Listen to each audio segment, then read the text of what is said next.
Hello, everybody. This is Ryan over at High Carb Generator. Today, I have Chris Kendall over at the Raw Advantage. I'm going to, before we get started, I'm going to link all of his social media down below in the description section. That way, you can go check him out. I used to put it on the bottom of the screen. I think it's easier just to click on it and go check him out. Welcome to the channel. Thanks so much, Ryan. Yeah. Blessed to be here. Absolutely. So, have you ever always been a raw vegan, or how did that come about?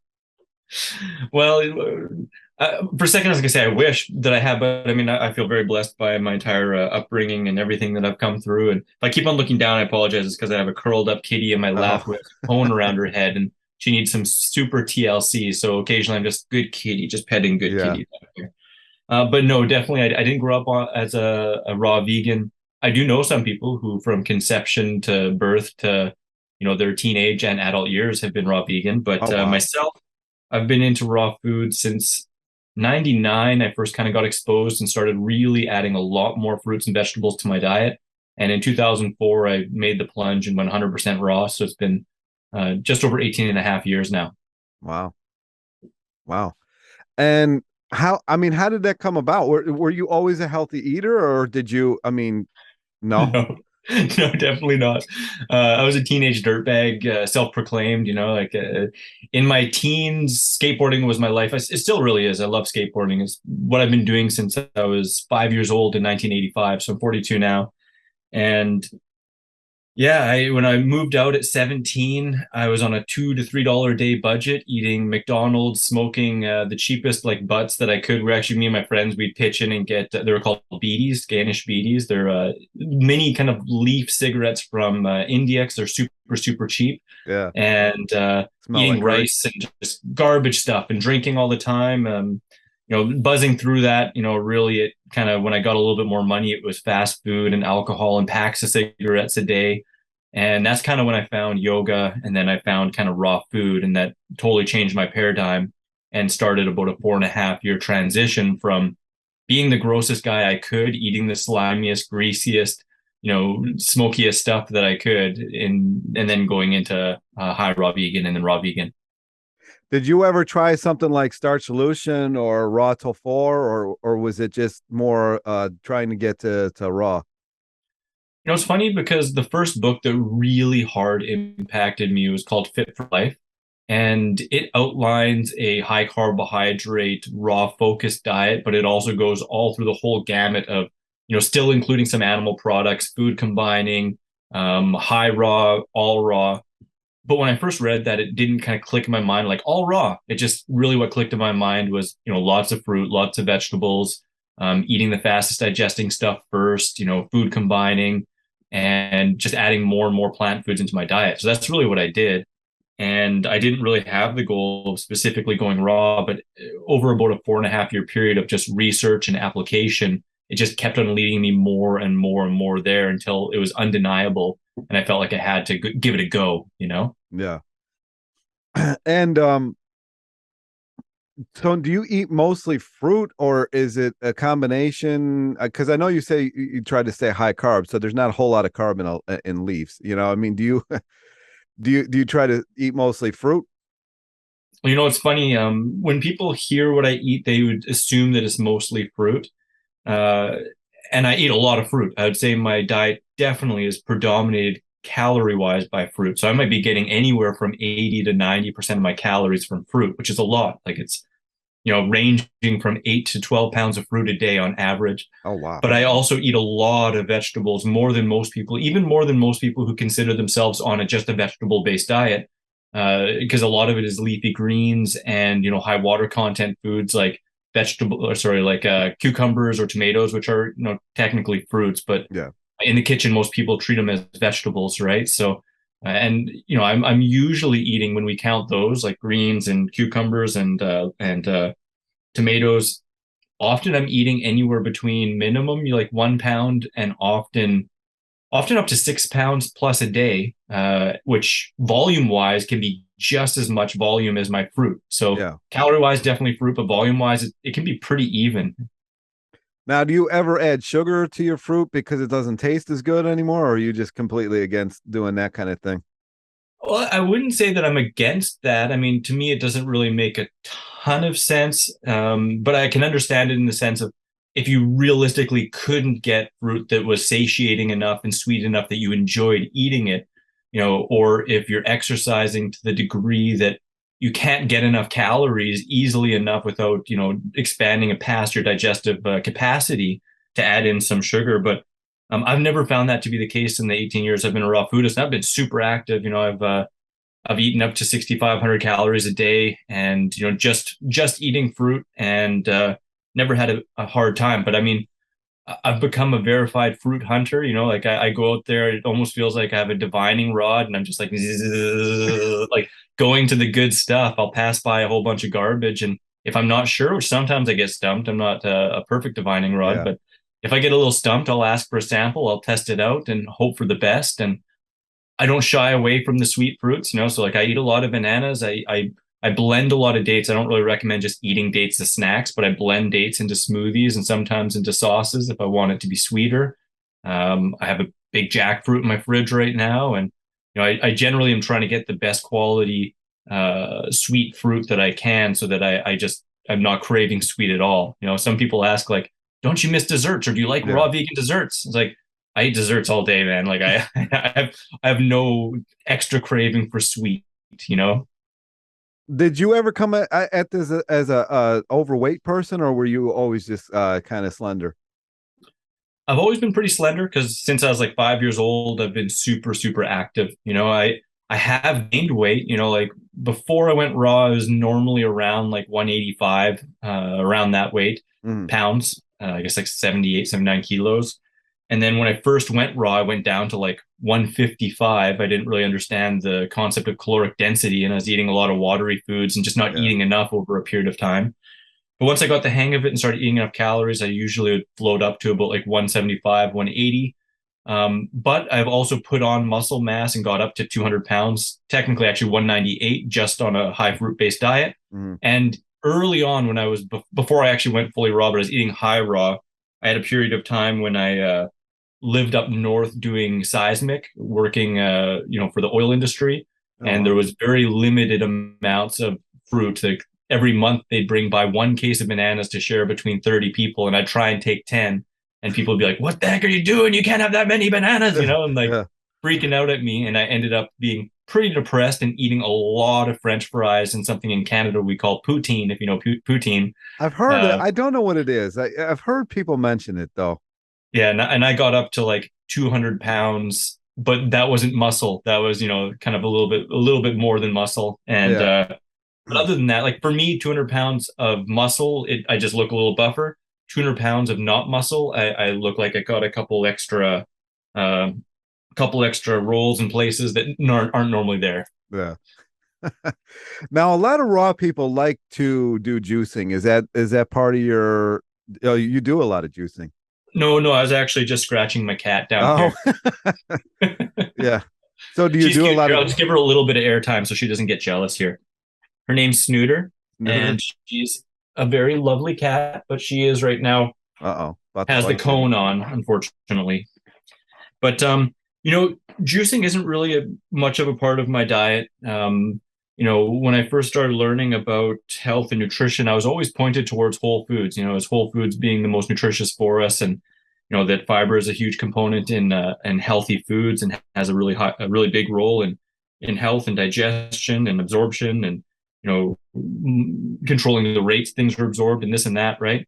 So I was always drawn to that. And then I did get into juicing for a short period of time. I bought a juicer, but it always seemed just to take a lot of time, a lot of Yeah. energy, a lot of money. And I didn't feel like I got anything extra from it except for maybe a bit of stimulation. But I don't like cleaning juicers. And I'm No. not against juicing by any means. Like if people love juicing, if they absolutely love it, like that's great. If someone gives me a juice, I'll drink the heck out of it.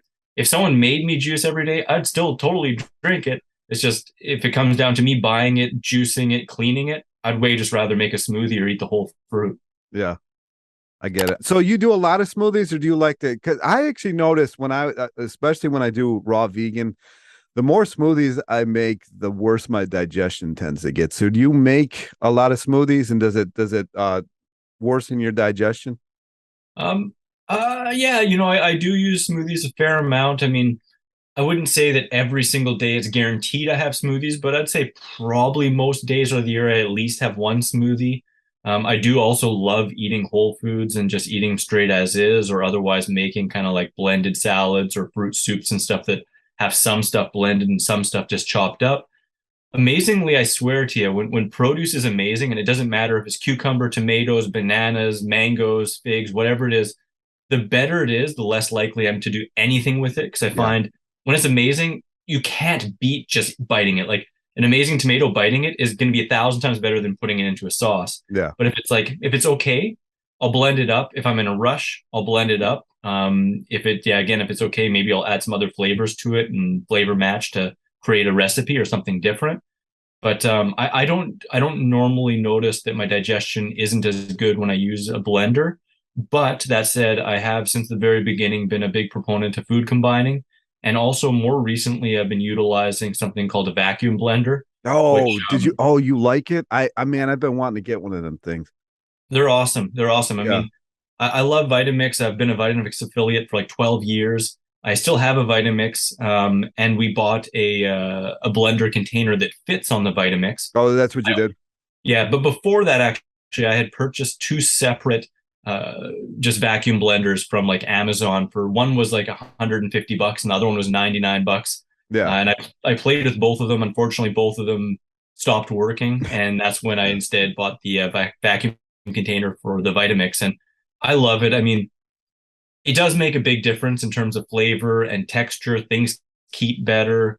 The volume goes down a little bit because it's not whipped up with a bunch of air. You get less burps and Yeah. to some degree better digestion. But again, kind of like I said, I haven't really noticed for myself a big difference in terms of digestion. But I will say actually, when I eat whole food and I really focus just on like eating simply, generally one thing at a time or sequential, so eating the most juicy fruit and stuff first, and then going to the more dense in the same meal, the digestion is the absolute best. That's like the quickest visits to the bathroom with almost no need to wipe ever, you know? Yeah. Yeah. Now, a lot of raw foodists are completely against drinking water because they say that it's not natural, and you get it from your watermelon and all that kind of stuff. Where do you stand on drinking water? I'd say physiology says differently, and I'd say nature says differently. I definitely am a proponent of drinking water. All animals base their living around water, bodies of water or streams, and humans have throughout history. Definitely, watery fruits and non-sweet fruits have higher water contents than dried foods and do a lot better of a job at keeping us hydrated. But it's very, very rare the individual I find that eats enough non-sweet fruits to actually get enough water and be adequately hydrated just from fruits and vegetables, because the higher the sugar content, the fruit, the more water the body requires to actually metabolize the fruit sugar. Yeah. So like bananas, they're even though they're like 78% water, you get dehydrated slightly from them. Not as much as eating Big Macs and Yeah. eating bread, but you get dehydrated Yeah. from them. Yeah. Even watermelon, if it's a really sweet watermelon, your body can require as much water as in the watermelon to process the sugar in the watermelon, which a lot of people don't really consider. So for me, it always makes the most sense when you're thirsty to drink water. If you're hungry, eat food, but I don't eat food specifically to quench my thirst. If I'm already hydrated, I definitely recognize that it's going to keep me baseline. And when it's non-sweet fruit, hydrate me better than just water alone. But I tell you, I love my water in the morning. I don't think it's a bad thing. And, if it's a competition to not drink water, then I'm not in it. Yeah. But Yeah. beyond that too, like, I mean, if you have access to lots of coconuts, well, yeah, coconut water is essentially water. It's just even better. So I wouldn't really count that in the same kind of book as like not drinking water.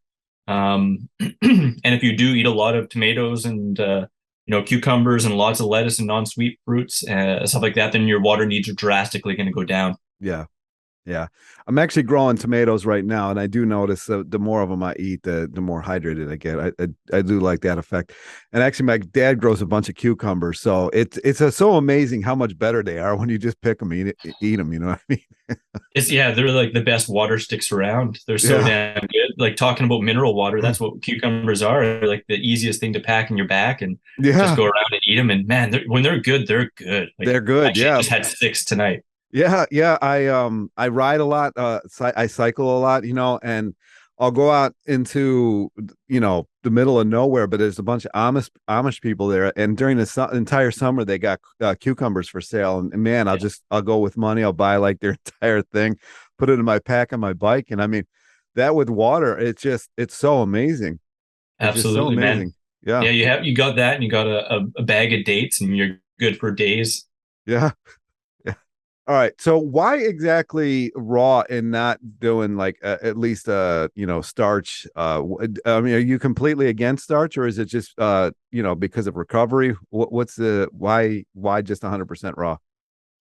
I really try and be for stuff instead of against stuff. And the reason I'm for raw foods is just it makes me feel the absolute best. Mm, It leads me to a better relationship with food and myself and the moment and how I feel. And, I've, in the last 18 years, I've tried some cooked foods. It's not that I like went raw and was just like, bing, never touching other foods again. And everything else is bad and poison, which, some people kind of profess. But yeah, I've tried other things. I've coached, over 1,000 people who have tried this too. And unequivocally, what I've found is when people really find their balance with raw food and they are doing it from a genuine place of wanting to do it, not doing it because they think they should or they have to, that they feel better with a raw food diet. Once you can consistently get enough calories and source enough food that you enjoy, so you're genuinely again enjoying it, it yeah, just feels the best. And yeah, you know what? Like I recover faster for sure. I've been in major accidents. I've broken my bones multiple yeah, times. Multiple bones. Being a skateboarder since I was a young boy, and yeah, many sprains and stuff. And I can compare things back to back and talk to rehab specialists. And I generally recover in about a half to one or half to two-thirds the time of the average person. And so it's just like, sadly, I kind of like to punish myself. Like I got into health and fitness really because of skateboarding and because how bad I punished myself, and I want to do it for the rest of my life. So yeah, that keeps me in it. But otherwise, just yeah, it just feels the best. And honestly, it's like when I go away from raw food, I feel like it's a shade of what life normally is. It feels almost like a slight hangover comparatively to feeling my best. So it makes the choice easy. And being a chef and also just being a fruitophobe, I love a fruitophile rather than yeah. fruitophobe. Yeah, a fruitophile. I just love it. Like I mean, definitely there are cooked foods and cooked dishes that I enjoy as much and maybe even more than some of the raw food dinners and meals and fruits that I eat. But I don't think there's anything on the planet that makes me dance while I'm eating it the same way as a really good fruit meal. Yeah. Do you try to fit as much fruit variety into the diet as possible, or do you like to just know how many calories are in something and kind of just stick to that item? Like Well, say I for mean, bananas are a big staple, I think, for most people. yeah, bananas are a big staple, and for sure I love bananas. That makes it a lot easier. When I coach people, if they Yeah. don't like bananas, I recommend they don't touch them. But Yeah. um, I love them. I mean, a banana meal to me is like probably in my top 10 list of meals to eat. And they just happen to be really inexpensive, available year round, and really satiating and filling. But in terms of variety, I like to look at nature and also consider my budget and how easy it is to shop. And I really do aim to get a lot of variety. And I'd bet you that I get more variety than probably 95% of the people on the planet in terms of my year. But any Yeah. given week, I might only have in between 5 to 15 items, and usually it's 5 or 6 staple items and then a couple others that just are like accents to it, adding to my salad, adding to my smoothie, making things a little bit different. But that way it allows me to, buy lots of cases of stuff and buy a bunch at a time every one week to 10 days. And Yeah. once I get through that, I go back and whatever's on sale and whatever I can get by the discount, I get the case again. And, Yeah. you know, so throughout the year, it's a lot of variety. Over the week and even month, it might be a little bit less. So it sounds like you kind of do the 80-10-10 thing then, like, because I know 80-10-10 is broken up by seasons. At least my copy is. I don't know if it still is, but so you kind of break things up by season then. Well, when I first got into raw foods, there was kind of my focus kind of shifted more towards raw food is from that Fit for Life book. And then, like I said, everything I studied kind of led me to more and more fruits and vegetables. And then I was at a vegan festival in Vancouver, Canada in Yeah. 2004, and I met three raw foodists, and one of them was Dr. Doug Graham, who Oh, okay. created the 80-10-10 diet. Yeah. And he just completely like reframed everything in such a way where I was like, this makes so much sense. This is super easy. Like I totally 100%. And I went raw the next day. It wasn't until about 3 years later that he actually published 80-10-10. Okay. But he was Yeah. already talking about the concepts 3 years prior, and he'd been working on them for like 6 or 7 years before that, at least, and living it for another 10 before that almost. So he was my main inspiration for really going 100% raw. And me and him have been in touch. We're good friends now. We've even co-written a book, and I stay at his house and hang out. We've talked from the same stage, and Yeah. so yeah, as far as like if you really want to, put it in kind of like a framework, then 80-10-10 is the way that I do it. And all that really means, is that 80% or more of my total calories come from carbohydrate on average, and 10% or less on average come from protein and fat. And you mentioned calculations and stuff like that. In the beginning, it's usually helpful for people to kind of get an understanding of how much it takes to get those figures and to get enough calories. And using something like Chronometer is really helpful. But as time goes on, it's just like when I'm hungry, I eat fruit as much as I could possibly desire, no Yeah. restriction. It's like the stick and fork in me every single meal.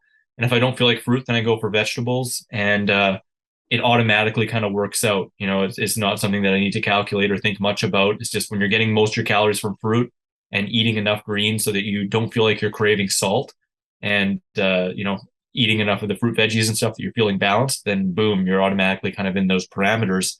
And as far as seasonality goes, it's just easiest that way because that's usually what's going to be the best tasting, the most available, and the best cost, right? So Yeah. Cost wise. whatever Yeah.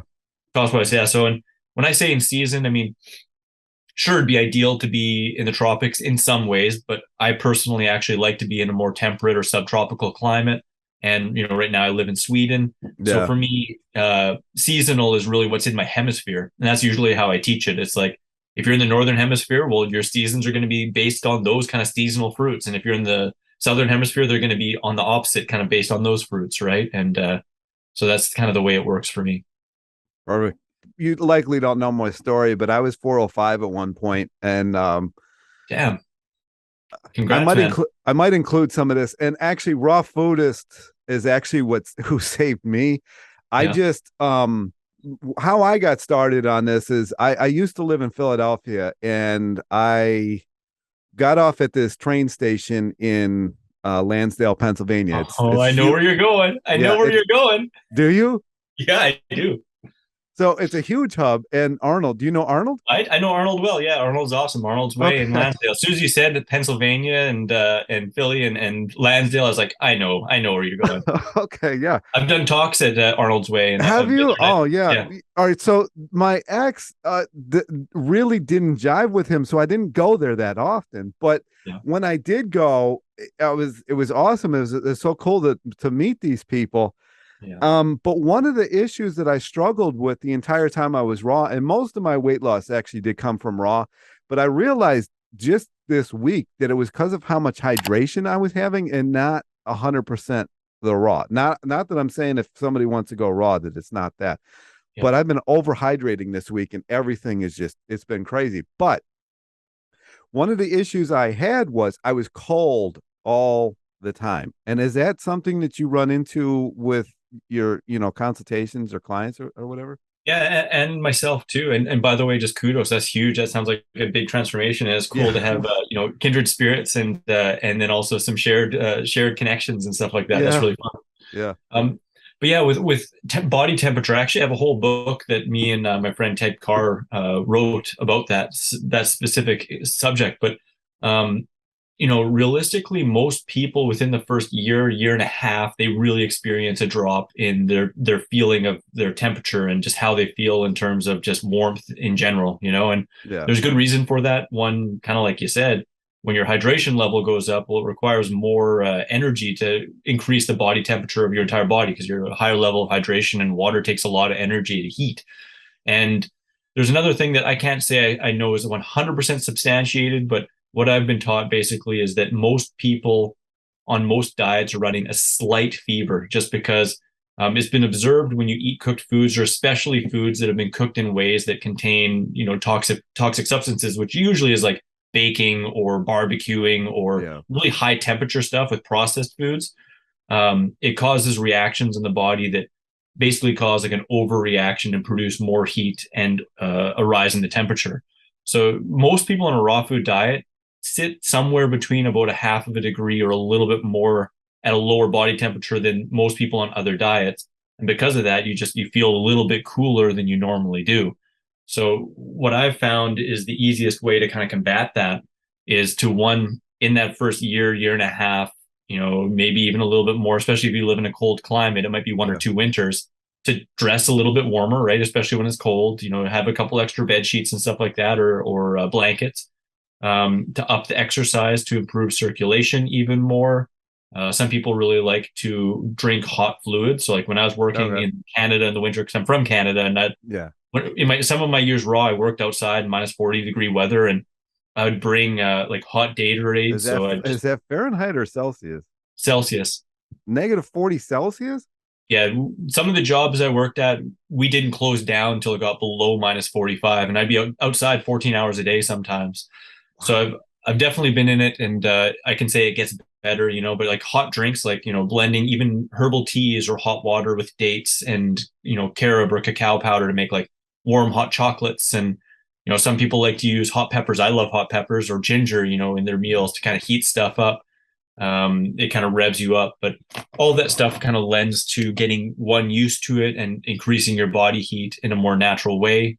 And otherwise just dressing warm to stay warmer, but it is a normal phenomenon. Most people do feel a little bit colder, and it also, just also, to be honest too, having experienced such a large weight loss yourself, you would also just feel cooler from having a lot less body Yeah. fat on you, right? Yeah. So I wouldn't doubt that it's a bunch of those things: losing the body weight, being a higher hydration, and being in PA, which isn't really the hottest place, No. especially in No. the winter months. Yeah. So I think it's all those things, but I'll let you know, it does get a lot easier, and I can say that I can tolerate the cold as good as I did before, and in some ways maybe better, and definitely tolerate the heat better than when I was eating a mixed or a non-raw diet.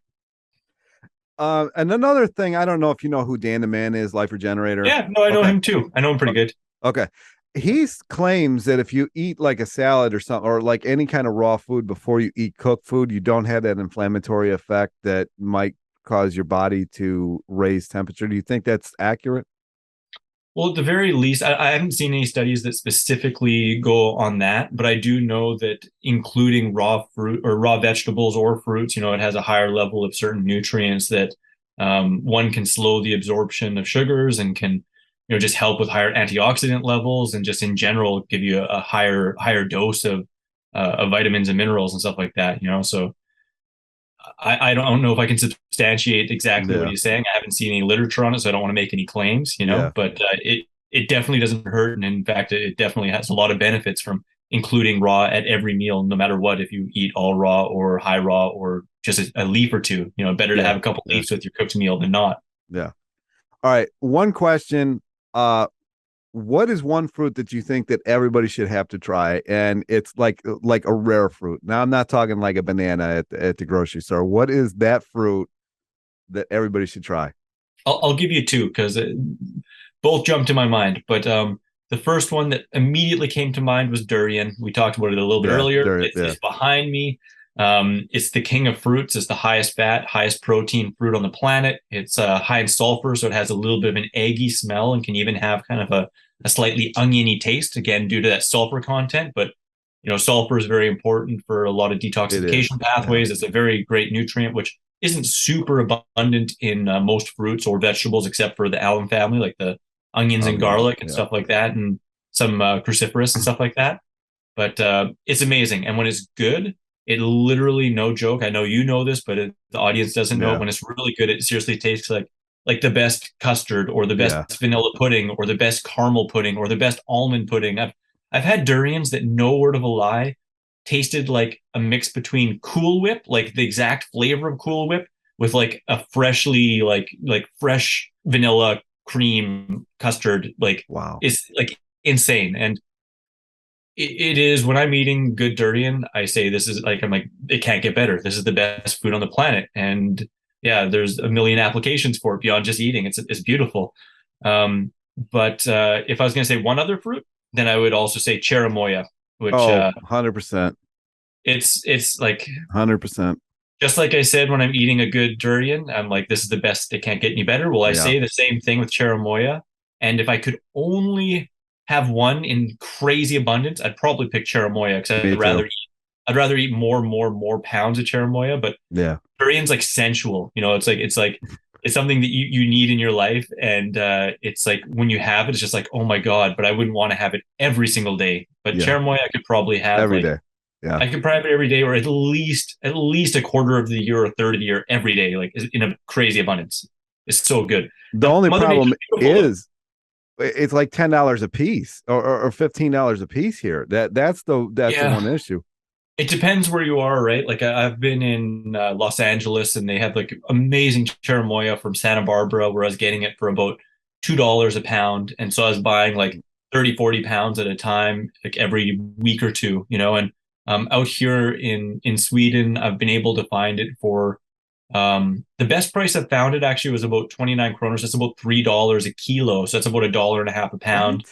What? But I've I'm also getting been in ripped off. places, even in Los Angeles, I've been at Whole Foods, and there's $7 a pound No, I there. don't buy it there. I buy You it at know, the Asian markets, but they're usually like $9 a pound, and they're usually over a pound a piece. where are you living?